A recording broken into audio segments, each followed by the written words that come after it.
Ei, gente, tudo bem? Tudo legal? A proposta das próximas aulas aí serão os espelhos esféricos. Os espelhos esféricos, eles estão na nossa vida diária. Observe, no interior de certos ônibus, dos coletivos, o motorista está lá na frente dirigindo, a porta de trás, ela apresenta um espelho acima dela. Para que aquele espelho? Para que o motorista, com o auxílio dele, possa enxergar quem sobe e quem desce ao ônibus. Nas saídas de elevadores, o ascensorista ele faz uso de um determinado espelho para saber quem está chegando ao corredor, para poder adentrar no elevador ou sair. Entradas e saídas de garagens, de prédios residenciais ou até mesmo comerciais. Os automóveis, os espelhos dos automóveis, que são três na verdade, um interno que é plano, o externo do lado do motorista ele é plano. Como é que você faz para saber? Porque esses espelhos apresentam imagens do mesmo tamanho do objeto. São as imagens fiéis. Espelhos, superfícies refletoras planas, produzem imagens do mesmo tamanho do objeto. Porém, nos automóveis, o espelho retrovisor do lado direito, que é do lado do carona, observe, ele fornece imagens menores em relação ao tamanho do objeto. Em contrapartida, tem um campo de visão muito maior. Aquele espelho retrovisor do lado do carona é um espelho esférico, ok? Existem alguns caminhões que, como é um veículo muito longo, do lado do motorista, ele apresenta o espelho maior, que é um plano, e um pequenino acoplado, ali colado, em forma de calota esférica. Ali é um espelho esférico. Esses espelhos que eu comentei contigo agora são espelhos que diminuem a imagem do objeto. Não produzem imagens do mesmo tamanho do objeto no interior dele. Esses espelhos esféricos são de natureza convexa, porque existem dois tipos de espelhos esféricos, os côncavos e os convexos. Esses dos quais eu citei agora, que inclusive até em determinadas caixas de supermercado, também aparecem figuram esses espelhos lá. Observe que você posicionado diante desse espelho, você tem uma imagem menor do que você. Você se vê a imagem reduzida em relação ao seu tamanho. Esses espelhos citados, então, observe que estão na nossa vida diária, são os espelhos esféricos convexos, ok? Os côncavos também existem na nossa vida diária e têm boas aplicações. Nas óticas, nas revendedoras de óculos e lentes de contato, quando você senta à mesa, existem alguns espelhos ali. E observe que tem um espelho que amplia a imagem do seu rosto. Esse é um espelho esférico que aumenta a imagem do seu rosto, é um côncavo. Atente que para a utilização de um espelho côncavo seria muito importante para um dentista. Entenda, ele utiliza aquele espelhinho para observar os dentes da sua arcada, com melhor visualização. Para tal, ele precisa de um espelho que amplie a imagem do seu dente. E um espelho esférico que amplia a imagem do dente é um exemplo de espelho esférico côncavo. Tá legal? Você vai gravar assim. O espelho esférico que diminui, produz imagem dentro dele, que diminui a imagem, é um exemplo de espelho convexo.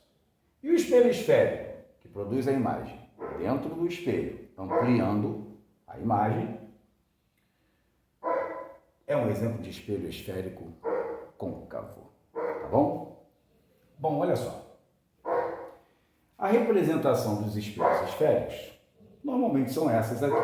A luz atinge a parte funda ou a concavidade do espelho, é um exemplo de espelho côncavo. A luz atinge a parte rasa do espelho. Aqui é um exemplo de espelho esférico convexo. Atingiu a concavidade, a parte funda, côncavo. Atingiu, então, a parte rasa, é um exemplo de espelho convexo. A colher é simultaneamente um exemplo de espelho côncavo e convexo. Parte funda da colher, espelho côncavo. A parte contrária, então, é o espelho convexo. Aquelas representações ali, elas podem aparecer também. Normalmente são representadas retas e essas indicações, a exemplo de espelhos planos, que nós já vimos, tá? Esse lado oposto, então, indica, esse lado daqui, indica o lado da concavidade. Essa representação aqui é a chamada representação de Gauss. Para espelho côncavo e a representação de Gauss para espelhos convexos. A bem da verdade, você vai ver daqui a muito pouco que essa representação você tem uma melhor visão quando inserirmos os elementos do espelho esférico ali. Vamos lá? Vamos conhecer agora os elementos de um espelho esférico. Em cima dos elementos você tem como se ter um vislumbre melhor e entender melhor e interpretar melhor visualmente quem é o côncavo, quem é o convexo. É muito simples. Caso você tenha cometido algum deslize na identificação do côncavo e do convexo, você vai gravar assim. A luz, observa que essas representações são as representações de Gauss, tá bom? Observa que a luz e os elementos, a luz que atinge o espelho e os nossos elementos que nós vamos identificar estão do mesmo lado. Quando a luz incidente e os elementos estiverem de um mesmo lado do espelho, ele é o espelho côncavo. Em contrapartida, a luz incidente e os elementos estão em lados distintos. Aqui você tem um espelho esférico convexo, ok? Bom, vamos lá. Ambos os espelhos são cortados por uma reta que é chamada por eixo principal. Observa que nesse eixo principal dos espelhos aparecem dois elementos importantes, C e F. Observa C e F, tá bom? Muito bem, mas vamos começar por esse daqui. O eixo principal intercepta o espelho nesse elemento V. Esse elemento V do espelho, ele é chamado por vértice. Então, nós temos a interseção do espelho com o eixo, é o vértice. Muito bem. Observe o seguinte, uma esfera, fazer aqui, ó, uma esfera possui esse ponto central. Assim como no círculo, a esfera também, ela possui aquele centro ali, tá? E esse centro aqui é o ponto de onde se origina toda a esfericidade desse espelho, tá bom? Esse ponto aqui, que eu acabei de assinalar, é o elemento C, que é chamado por centro de curvatura, ok? Então, o elemento C do eixo principal é chamado por centro de curvatura. Vamos novamente a um rabisco aqui da esfera. Pode-se levar em consideração até mesmo o círculo. Aqui nós temos um centro. Esse segmento que une o centro à casca esférica é chamado por R, que é a metade do diâmetro se fosse um círculo, não é? Então, esse elemento R aqui, olha, que é a distância do centro ao vértice, esse elemento R, essa distância R é chamada por raio de curvatura, ok? Observe também que esse raio de curvatura nada mais é do que um segmento, né? Quem é o segmento que indica o raio de curvatura?